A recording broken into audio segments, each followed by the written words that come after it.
ધર્મપૂર્વક અર્થ. ધન કમાઓ ધર્મપૂર્વક, ધર્મનો વિચાર કરીને, ધર્મને છોડીને ધન નહીં.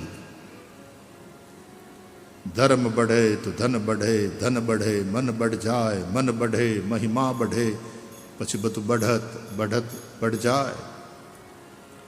ધર્મપૂર્વક ધન અર્થ અને ધર્મપૂર્વક કામ. ગૃહસ્થને માટે અર્થ એટલે કે ધન પૈસો અને કામ, આ બંનેનું સંપાદન કરવું જરૂરી હોય છે. એ ગૃહસ્થાશ્રમમાં પ્રવેશ કરે, પતિ અને પત્ની ધર્મપૂર્વક કામ પુરુષાર્થનું સંપાદન કરી અને સંતાન ઉત્પન્ન કરે અને પોતાના વંશને આગળ વધારે, પ્રજોત્પત્તિ. પણ ધર્મપૂર્વક કામ. ગૃહસ્થમાં તમે જાઓ ને પૈસો ન કમાઓ તો તમે ધર્મ ચૂકો છો. ગૃહસ્થમાં છે એને પોતાની આજીવિકા ચાલે એટલું કમાવવું જોઈએ. પુરુષ ગૃહસ્થમાં પ્રવેશ કરે અને કંઈ કમાય નહીં, એનું મૃત્યુ શોચનીય છે. રામાયણમાં રામચરિતમાનસમાં વશિષ્ઠજીએ કહ્યું છે, સોચિય ગૃહી જો મોહ બસ કરઈ કર્મ પથ ત્યાગ. એ ગૃહસ્થનું મૃત્યુ શોચનીય છે જે મોહવશ થઈ અને કર્મ પથનો ત્યાગ કરે.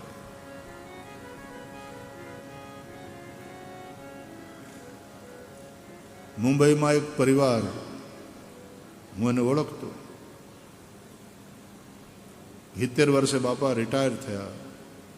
એનો છોકરો સારી પોસ્ટ ઉપર કોઈ કંપનીમાં હતો, સારા પૈસા કમાતો હતો. પછી ઘરનું વાતાવરણ એવું ને એટલે છોકરાને આમ ધર્મમાં રુચિ ને ક્યાંક પ્રવચન સાંભળવા જતો. એમાં કોઈ વેદાંતિ કોઈકના પ્રવચન સાંભળ્યા મહાત્માના, આને લાગી ગયો ઉપદેશ. અને મગજમાં નક્કી થઈ ગયું કે આ બધું મિથ્યા જ છે, બધું મિથ્યા, ખાલી બ્રહ્મ જ સત્ય છે. બ્રહ્મ સત્યમ જગન મિથ્યા, જીવો બ્રહ્મૈવ ના પરહ. બસ એમાં લાગી ગયો. બધું મિથ્યા. એને એમ થયું કે આ સંસાર મિથ્યા છે, ઘર પરિવાર કાંઈ હારે આવવાનું નથી, બધું મિથ્યા છે. પૈસો મિથ્યા, હું કામ કમાવાનું, બધું અહીં જ છૂટી જવાનું છે, તો ભેગું શું કરવાનું? એટલે ગૃહસ્થ હોય અને મોહવશ કર્મપથનો ત્યાગ કરે, કામ ન કરે, મહેનત ન કરે, પોતાની રોટી પોતે ન કમાય. ગૃહસ્થાશ્રમમાં આ વસ્તુ જરૂરી છે. રામાયણમાં વશિષ્ઠજી કહે છે કે એનું મૃત્યુ શોચનીય છે. આપણા ઋષિઓ મોટાભાગના ગ્રહસ્થ છે, એને સંતાનો છે, એ ધર્મપૂર્વક જીવે છે, સમાજના ઉત્કર્ષ માટે ચિંતન કરે છે. એ ઋષિઓ છે, એ સંન્યાસી નથી, એ ઋષિઓ છે અને તેથી સતત કર્મમાં લાગેલા. સંન્યાસી હોય એનો નિવૃત્તિ માર્ગ. અરે આપણે ત્યાં તો ઘણા સંન્યાસીઓ પણ એટલી બધી સરસ પ્રવૃત્તિ કરે છે, લોક સંગ્રહ માટે,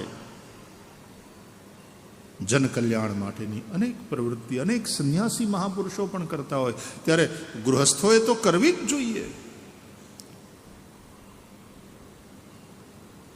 કમાવું,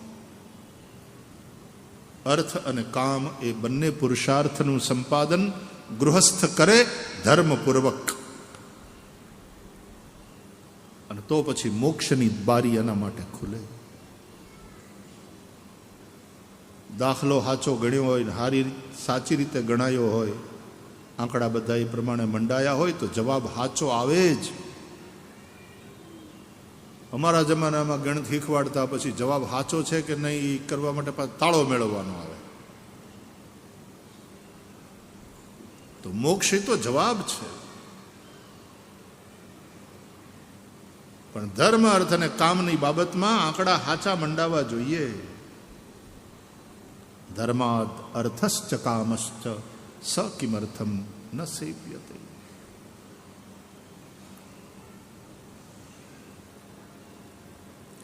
દરેકના હૈયામાં ભક્તિ હોય, દરેકની બુદ્ધિમાં જ્ઞાનનો પ્રકાશ હોય. બુદ્ધિ બુદ્ધ થવા માટે, પ્રબુદ્ધ થવા માટે છે, બુદ્ધું રહેવાનું નહીં.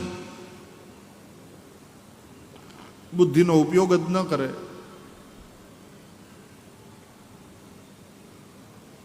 બુદ્ધિ જ્ઞાનથી પ્રકાશિત હોય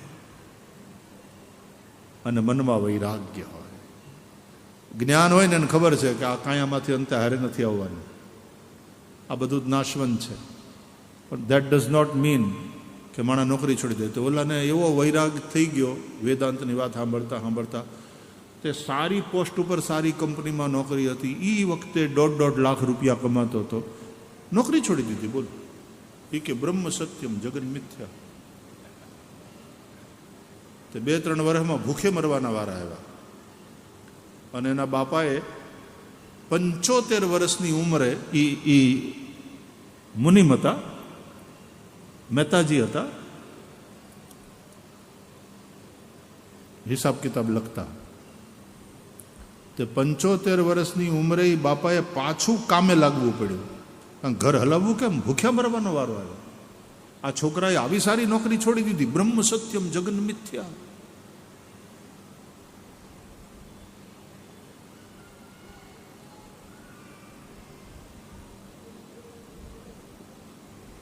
એવી ખોટી સાઈડ ઇફેક્ટ થઈ. અને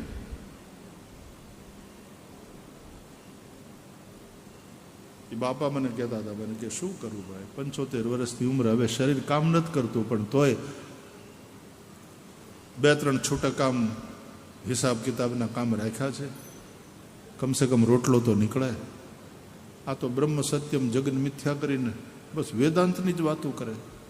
પ્રભુએ ભગવદ્ ગીતામાં કહ્યું, ન બુદ્ધિ ભેદમ જનયેદ અજ્ઞાનામ કર્મસંગીનામ. એવા જ્ઞાનીઓ, એવા નિવૃત્તિપરાયણ સંન્યાસીઓ પણ જ્યારે ગૃહસ્થોની વચ્ચે વાત કરતા હોય ત્યારે એમણે એ કર્મસંગીનામ, એટલે જેની કર્મમાં આસક્તિ છે, જે જ્ઞાન માર્ગમાં પથિક નથી, કર્મ માર્ગના યાત્રિકો છે, એની બુદ્ધિને કન્ફ્યુઝ ન કરવી, એવો ઉપદેશ ન કરવો. ન બુદ્ધિ ભેદમ જનયેદ અજ્ઞાનામ કર્મસંગીનામ. પણ પોતે સંન્યાસી હોય તોય, ગ્રહસ્થ હોય તો એને કઈ રીતે કર્મ કરવું જેથી કરીને કર્મ એને બાંધે નહીં. કર્મ પ્રભુની પૂજા બને, કર્મ યજ્ઞ બને. આખો 3જો અધ્યાય ભગવદ્ ગીતાનો કર્મ યોગ, અને એમાં કર્મને યજ્ઞ ભાવથી કરવાની વાત છે. યજ્ઞાર્થાત કર્મણોન્યત્ર લોકોયમ કર્મ બંધન તદર્થમ કર્મ કૌંતેય મુક્ત સંગ સમાચર. યજ્ઞ કર્મ કરો. યજ્ઞો ગૃહસ્થ માટે છે, સંન્યાસીને માટે યજ્ઞ નથી. એટલે તો પેલા સંન્યાસી મહાત્મા ના પાડતા હતા, ભાઈ અમે તો જ્ઞાનની અગ્નિમાં શરીરને બાળી નાખ્યું છે, એટલે સંન્યાસીના કપડાય તે ભગવા, એટલે અગ્નિનો રંગ. એટલે વાલા આ બળેલું જ છે, એટલે અમને અડશો તો નાવું પડશે, એટલા માટે ચરણ સ્પર્શ નહીં કરો, દૂરથી નમો નારાયણ. અને ભાગવતમાં એ લખ્યું છે સંન્યાસીઓને માટે, ન સ્પૃશેત દારવીમપી. દારવી એટલે લાકડાની સ્ત્રીની પુતળી, કઠપુતલી, એનો સ્પર્શ ન કરવો. સંન્યાસ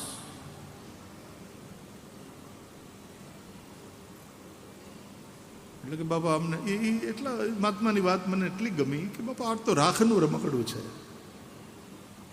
આ તો શવ છે, એને અડશો તો તમારે સ્નાન કરવું પડશે. એટલે દૂરથી નમન કરો, નમો નારાયણ.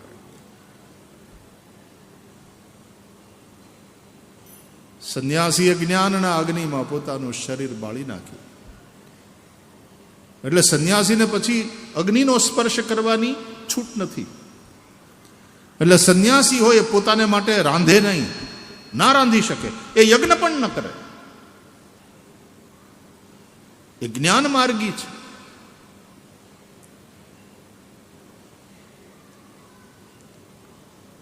અને પોતે રાંધે નહીં એટલે કાંઈ ભૂખ્યો ન રહે, એ ભિક્ષા માટે આવે અને આપણે એને ભિક્ષા આપીએ. સાધુ, સંન્યાસી, પાઠશાળામાં ભણતા બ્રહ્મચારીઓ, આ બધા ભિક્ષાથી, અને ગૃહસ્થ આ બધાને ખવડાવીને ખાય, કમાય, ખવડાવીને ખાય. આ ગ્રહસ્થનો ધર્મ. એટલા માટે બાકીના ત્રણેય આશ્રમ, બ્રહ્મચર્ય, વાનપ્રસ્થ, સંન્યાસ, એ ગૃહસ્થાશ્રમને આધારે ટકે છે. એટલા માટે ચારેયમાં ગૃહસ્થાશ્રમનું બહુ મહત્વ કયું છે. ગૃહસ્થ સંન્યાસીને પગે લાગે, બ્રહ્મચારીનું સન્માન કરે, પણ મહિમા ગ્રહસ્થનો, કારણ કે ગૃહસ્થને કારણે જ બાકીના બધા આશ્રમો ટકે છે.